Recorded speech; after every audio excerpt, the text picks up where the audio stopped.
Shalom, selamat pagi keluargaku. Firman Tuhan pagi ini saya ambil dari kitab Ester pasal 6, ayatnya yang ke-13.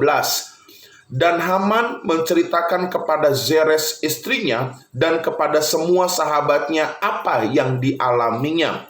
Maka kata para orang arif bijaksana dan Zeres istrinya kepadanya, "Jikalau Mordekai yang di depannya engkau sudah mulai jatuh adalah keturunan Yahudi, maka engkau tidak akan sanggup melawan dia. Malahan engkau akan jatuh benar-benar di depannya."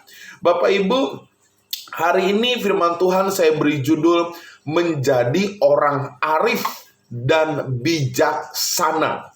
Saudara, seringkali bukan masalah kita yang terlalu berat dan besar sehingga kita tidak bisa menyelesaikan masalah itu. Namun saudara, kalau kita mau jujur, seringkali karena kita tidak arif dan tidak bijaksana dalam menyelesaikan masalah.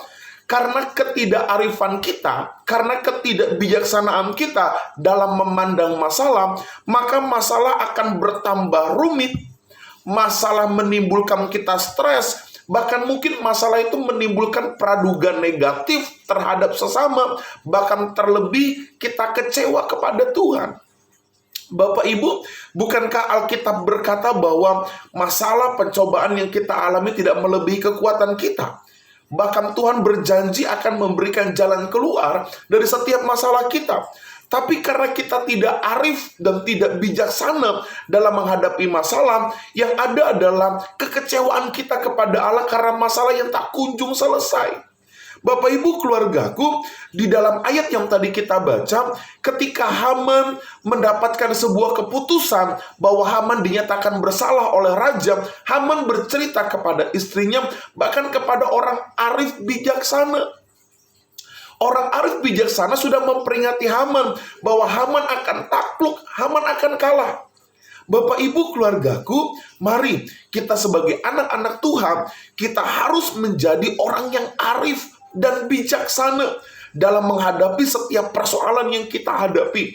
Apapun itu, jangan terbawa dengan emosi, jangan terbawa dengan pikiran yang negatif, sehingga kita terkekang di dalam masalah, lalu melakukan tindakan-tindakan dosa. Nah, pertanyaannya adalah, bagaimana supaya kita dapat menjadi orang yang arif dan bijaksana?